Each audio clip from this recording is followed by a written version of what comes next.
how to send money from Facebook to Cash App. I'm going to show you how you can easily send money from Facebook to Cash App. First, set up and activate your Facebook Pay account. Then open the Facebook app on your mobile device and go to the Settings menu. Scroll down and select Facebook Pay. If you don't see this option, it might not be available in your region, or you may need to update your Facebook app.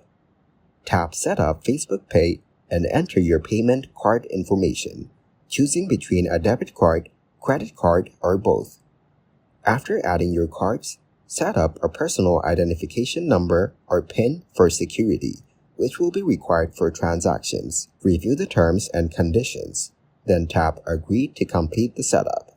Next, connect your Cash App account to Facebook Pay. Open the Facebook app again and go to the Settings menu.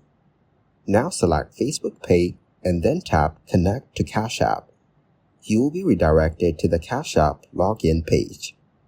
Enter your Cash App account credentials and grant Facebook Pay permission to access your Cash App account. Your Cash App account is now connected to Facebook Pay, allowing you to transfer funds between the two platforms.